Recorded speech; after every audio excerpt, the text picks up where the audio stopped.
top stories all over the globe. This is Mia Layagin and you're watching EuroTV World News. For the stories, the Chinese embassy in the Philippines has sent an appeal to the Philippine government to forbid operations of Philippine offshore gaming operators or POGO to abolish the social ill centered with it. In a statement, the embassy called for the ban of POGO, a gambling business, as it gives rise to serious crimes such as kidnapping for ransom, human trafficking, and murder. This call is also in relation to various cases of POGO raids with Chinese citizens involved, thus the root of accusations connecting China with the said gambling business. The embassy further noted that POGO is damaging to both the interests, images, and relations between the Philippines and China, given that the two countries have past cooperations in shutting down gambling and telecom fraud. Meanwhile, the Chinese embassy expressed firm opposition to baseless accusations and defamation against China in connection with POGO. 11 overseas Filipino workers along other foreign employees of a construction company in Kuwait were caught in a housing facility fire on June 12, from which 3 OFWs died while 2 are in critical condition. Following this, the Philippine government has already started efforts to assist the affected Filipino workers. Here's the report. The Department of Migrant Workers confirmed that 3 overseas Filipino workers died from a fire that consumed their housing and dormitory facility under a construction company in Kuwait. DMW Secretary Hans Leo Kakdak reported that the 3 OFWs were among the 49 total casualties of the fire incident, further stating that smoke inhalation was the cause of their death. 2 cases right now. One is that which transpired in Al-Mangaf, Kuwait. It's a coastal city. It's a coastal portion of Kuwait City, no? Southern Kuwait City. And nagkasunog nga doon ng wee hours in the morning of June 12. We know that there are 11 OFWs in that building affected. It can be recalled that on June 12, around 4:30 a.m. in Kuwait time, a fire broke out in a building located at Al-Mangaf, a coastal city in the south of Kuwait. The building served as a housing and dormitory facility for foreign workers employed by the construction company. Aside from the casualties, as of June 14 report, 2 OFWs remain in critical condition while 6 were unharmed. Of the 11, 6 are safe. Of the 6, one of those was formerly hospitalized but is out of hospital. So, 6 silang safe. And 2 are still being monitored sa intensive care unit. Following the incident, DMW has begun the process and efforts to provide assistance for the affected Filipinos. And there are 3 in the forensics department, forensics authority, with the forensics authorities in Kuwait. Nadalaw na rin sila ng labor attaché natin at ng OWA welfare officers kahapon, together with the team of Ambassador Pepe Cabrera in Kuwait, and their repatriation is being arranged. We're also looking at the possibility of a compassionate visit of the relatives of the 2 in ICU. So again, we're working with Admin Arnel along these lines.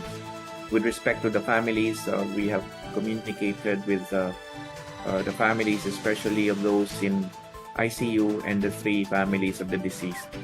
The DMW has also communicated with the Kuwaiti government to coordinate the related assistances to be provided for the affected workers. Yes.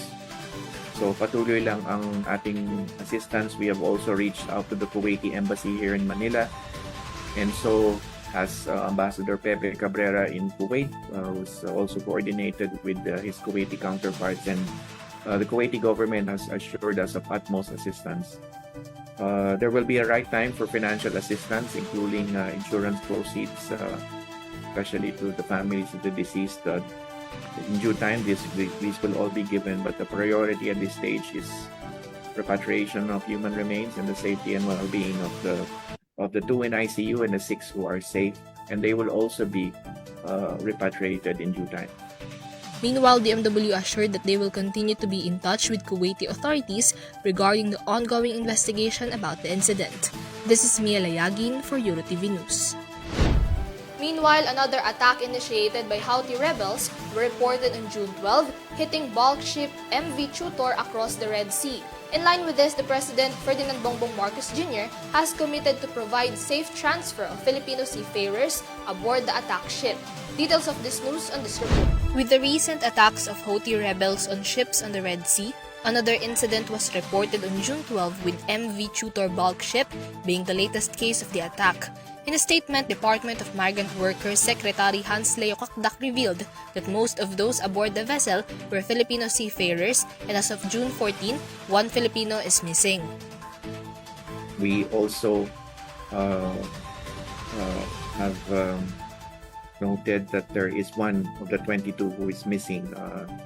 Tinamaan yung barko kasi sa maselang bahagi, sa engine room also naapektuhan, which was flooded, and right now we are still in the process of trying to ascertain or trying to account for the one particular seafarer on that ship, and we're praying that we could find him. Following this, Kakdak also stated that the Philippine government has asserted necessary rescue operations for the safe transfer of the affected Filipino seafarers. The viral video pertained to a plea to be rescued, and indeed we have coordinated with the DFA and the licensed manning agency and the ship owner, and the rescue is forthcoming within the day. I won't disclose any details with respect to the rescue for security reasons. Accordingly, President Ferdinand Bongbong Marcos Jr. assured that the government is looking for ways to safely bring the seafarers back home as soon as possible. Sa ating mga kasama na Filipino seafarers na nakasakay na yung MV Tutor na binomba at ngayon hindi malaman ang gagawin, lahat ng maaaring gawin at ginagawa na namin. Nag-coordinate kami sa UK Maritime Trade Operations at naghahanap kami ng paraan para madala kayo muna sa Djibouti. Mula sa Djibouti, gumagawa rin kami ng mga arrangement para makapunta na kayo, makauwi na muna kayo. Kaya patuloy ang aming paghanap ng tulong sa ating mga kaibigan para madala na kayo sa Djibouti. Meanwhile, as of reports on Saturday, the crews aboard the vessel has been evacuated by military authorities, which the Philippine government is yet to confirm. This is Mia LAYAGUIN for EuroTV News. Following the arrest of a South Korean swindler in Cebu, the Bureau of Immigration has declared his corresponding deportation order.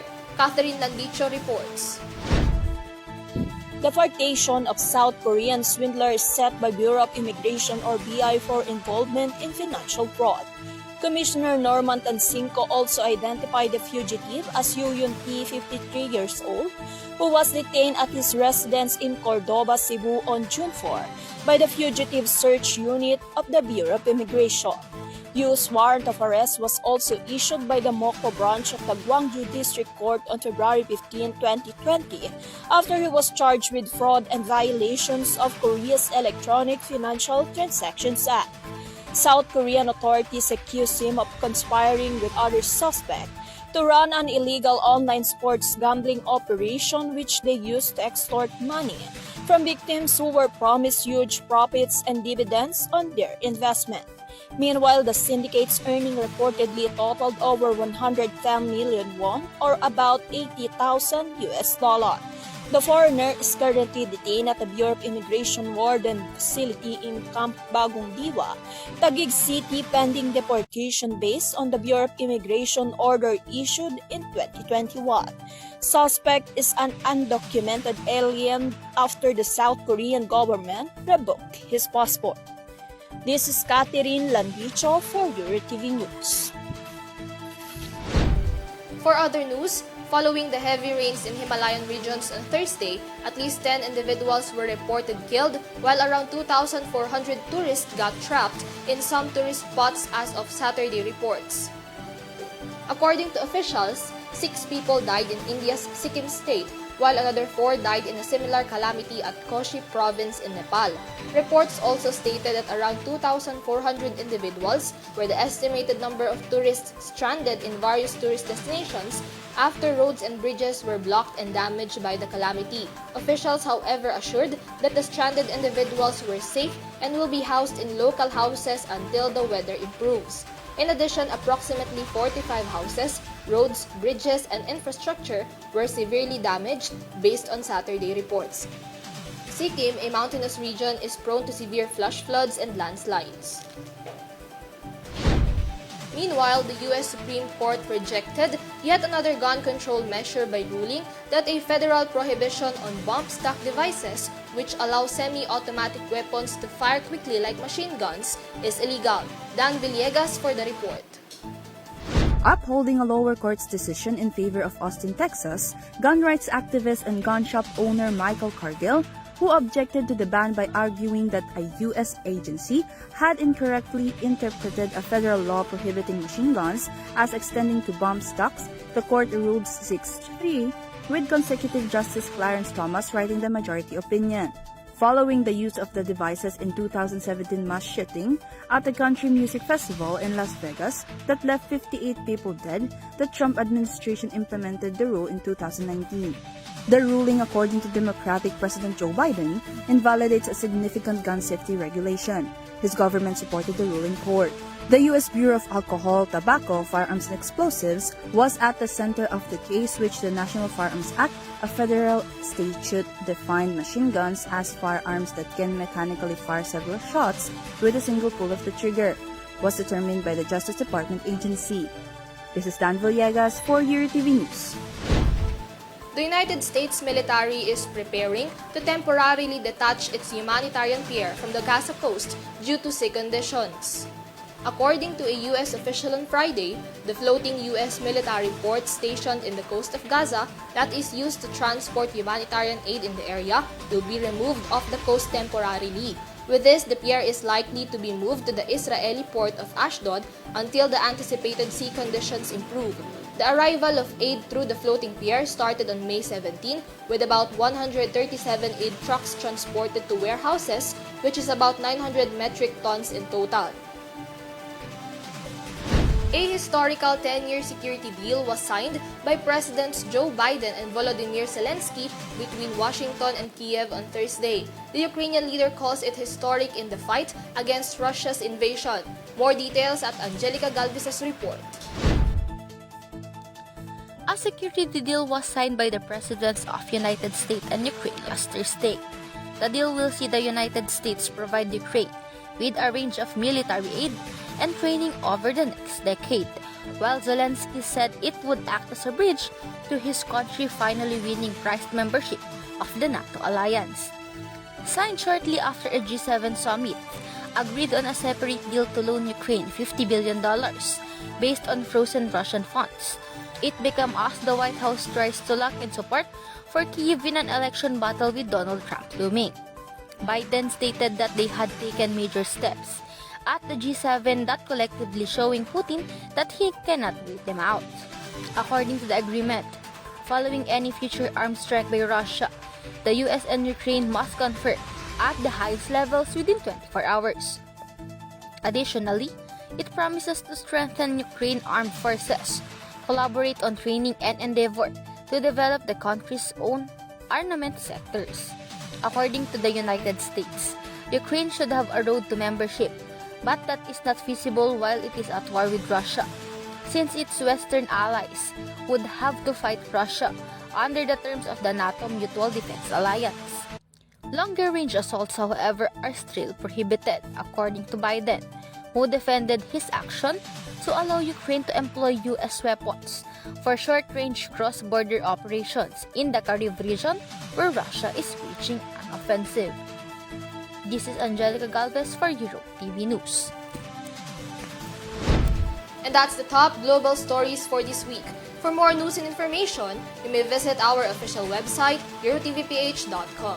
You may also catch EuroTV World News and other EuroTV programs at Pinoy Extreme Channel. Thanks for tuning in. This has been Mia Layagin, and this is EuroTV World News. News.